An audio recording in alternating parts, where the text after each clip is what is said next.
Ghazipur border पर किसानों का आंदोलन जारी है और भारी संख्या में पुलिस बल अभी भी वहां तैनात है।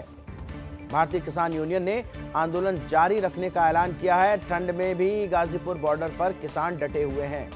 तो भारी संख्या में पुलिस बल गाजीपुर बॉर्डर पर तैनात है, तो वहीं किसान भी अपने आंदोलन पर डटे हुए हैं। किसानों का आंदोलन गाजीपुर बॉर्डर पर जारी है। भारी संख्या में पुलिस बल की तैनाती की गई है, जो तैनाती लगातार बढ़ भी रही है। तो वहीं भारतीय किसान यूनियन ने आंदोलन जारी रखने का ऐलान किया है।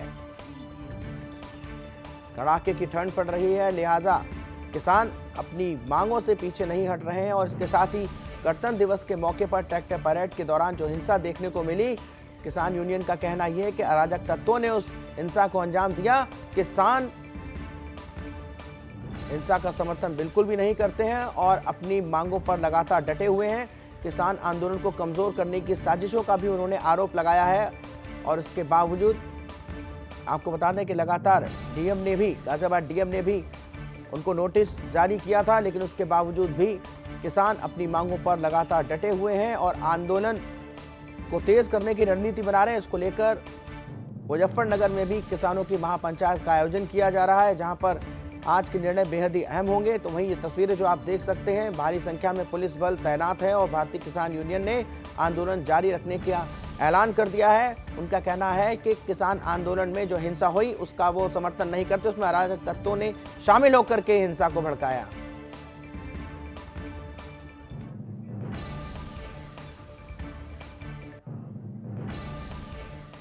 तो चलिए सीधे लिए चलते हैं हम आपको गाजीपुर बॉर्डर, जहां पर हमारे संवाददाता सोनू खान लगातार किसान आंदोलन पर अपनी नजर बनाए हुए हैं।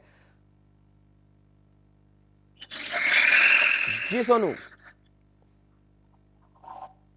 आपसे जानना चाहेंगे, आप लगातार वहां पर अपनी नजर बनाए हुए हैं। किसान आंदोलन का रुख खड़ा होता जा रहा है, तो वहीं प्रशासन ने भी शिकंजा कसना शुरू कर दिया है। गणतंत्र दिवस में हिंसा को देखने के बाद जिस तरह से ट्रैक्टर परेड के दौरान हिंसा देखने को मिली, अब प्रशासन का रुख क्या है और किस तरह से उसको अमल में लाने के लिए प्रशासन ने तैयारियां की हैं? जी देखिए, बिल्कुल आपको बता दूं, गाजीपुर जो 26 जनवरी को हुई हिंसा के बाद से जो किसानों का उसमें कमी देखने के लिए हुई थी। जो किसानों की तादाद थी वो भी गाजीपुर बॉर्डर पर कम हुई थी, लेकिन रात भारतीय किसान यूनियन के नेता राकेश टिकैत ने जब खुले मंच से आह्वान किया कि अब जो आंदोलन है वो लगातार इसी तरीके से जारी रहेगा, क्योंकि जो भारतीय किसान यूनियन के नेता है राकेश टिकैत, उनका आरोप है कि सत्ताधारी विधायक अपने कार्यकर्ताओं के साथ यहाँ गाजीपुर बॉर्डर पर पहुंचे हैं, आंदोलन को खराब करना चाहते हैं। अगर मैं अरेस्टिंग दे दूंगा तो जो मेरे जो कार्यकर्ता है या जो किसान है उनके साथ अत्याचार होगा, उनके साथ मारपीट होगी। इस वजह से मैं अब अपने आप को गिरफ्तारी नहीं दूंगा। जब ये आंदोलन खत्म हो जाएगा, जब सरकार कानूनों को वापस लेगी, तब मैं गिरफ्तारी दूंगा। अगर दिल्ली पुलिस मुझसे गिरफ्तारी मांगेगी तो मैं आंदोलन खत्म होने के बाद जो है गिरफ्तारी दूंगा। उसके बाद जो भारी पुलिस फोर्स है उसने यहाँ गाजियाबाद पुलिस की तैनाती हुई, सीआरपीएफ यहाँ लगाई गई, आरपीएफ के जवान यहाँ पर लगाए गए, भारी पुलिस फोर्स की यहाँ इंतजाम किया गया। डीएम खुद यहाँ मौके पर मौजूद रहे, आईजी प्रवीण कुमार खुद यहाँ मौके पर मौजूद रहे। लगातार जो किसान है उनसे वार्ताओं का दौर चलता रहा, लगातार उनसे अपील की गई कि आप आंदोलन को खत्म कर लीजिए। आपको बता दूं, जो गाजीपुर का एरिया है पूरा, उस पर धारा 144 भी लागू की गई और किसानों से लगातार बात की जा रही है, लगातार अपील की जा रही है कि जो आंदोलन जो घटना स्थल है उसको पूरी तरीके से खाली कर दिया जाए। लेकिन वहीं भारतीय किसान यूनियन के नेता राकेश टिकैत ने खुले मन से यह आह्वान किया है कि आंदोलन लगातार इसी तरीके से जारी रहेगा। आपको बता दूं, रात हुई जो राकेश टिकैत ने जो मंच से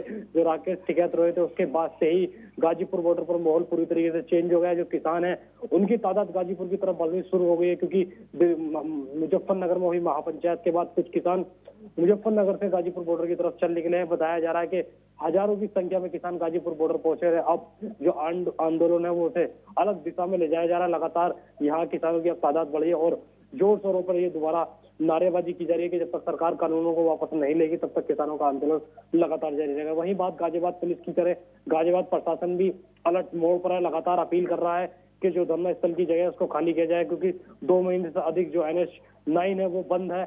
जो आसपास के लोग हैं उनको भी कहीं ना कहीं परेशानी का सामना करना पड़ रहा है, लेकिन जो किसान है वो अपनी मांगों को लेकर डटे हुए हैं। जी बिल्कुल सोनू, आपने बिल्कुल सही और सटीक जानकारी दी है। लगातार किसान वहां पर डटे हुए हैं, लेकिन इसके बीच एक बेहद महत्वपूर्ण बात यह कि गणतंत्र दिवस पर ट्रैक्टर परेड में हिंसा के बाद कई किसान गुट अब अलग हो रहे हैं, लिहाजा आंदोलन कमजोर पड़ता हुआ दिखाई दे रहा है। ऐसे में टिकैत का रोना और इसके साथ ही महापंचायत का मुजफ्फरनगर में किया जाना, तो वही दूसरी ओर प्रशासन का इस आंदोलन को खत्म करने के लिए बार बार आग्रह करना, तो क्या ऐसे में प्रशासन कोई बड़ी कार्रवाई भी कर सकता है?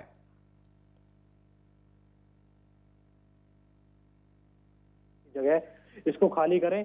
उसके बाद जब राकेश टिकैत ने खुले मन से कहा कि सत्ताधारी विधायक अपने कार्यकर्ताओं के साथ इस आंदोलन में घुसना चाहते हैं, इस आंदोलन को बिगाड़ना चाहते हैं, उसके बाद से उन्होंने खुले मंच से ये कहा है कि आंदोलन इसी तरीके से जारी रहेगा। वही जो गाजियाबाद प्रशासन है वो अपनी पूरी तरीके से तैयारी कर रहा है, चाहे वो सीआरपीएफ के जवानों की बात की जाए, चाहे आंसू गैस के गोलों की बात की जाए, तमाम जो पुलिस की जो इंतजाम है वो पुलिस ने कर लिए हैं। लगातार पुलिस प्रशासन राकेश टिकैत से जाकर मंच पर जाकर अपील कर रहे हैं, वार्ताएं कर रहे हैं कि इस आंदोलन को समाप्त किया जाए, लेकिन राकेश टिकैत अपनी जिद पर अड़े हुए हैं कि अब आंदोलन इसी तरीके से जारी रहेगा। रात जो राकेश टिकैत है उनकी तबीयत भी बिगड़ी थी, उसके बाद जो डॉक्टर्स की टीम है वो मौके पर पहुंची थी, उन्होंने उनकी जांच की थी।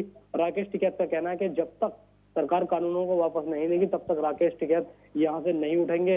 राकेश टिकैत भूख हड़ताल पर रास्ते बैठे हुए हैं, लगातार जो उनके कार्यकर्ता हैं उनके साथ बैठे हुए हैं। कड़ाके की ठंड पड़ी हुई है और ठंड में किसान गाजीपुर बैठे हुए लगातार आंदोलन कर रहे हैं। जी सोनू, बिल्कुल कड़ाके की ठंड पड़ रही है, प्रशासन बार बार उनसे आग्रह भी कर रहा है। गणतंत्र दिवस में ट्रैक्टर परेड के दौरान जिस तरह से हिंसा हुई उसको लेकर जन भावनाएं भी बेहद आते हैं, तो वहीं मुजफ्फरनगर में भी महापंचायत का आयोजन होने जा रहा है, लिहाजा इन सभी घटनाक्रम पर लगातार आप नजर बनाए रखेंगे।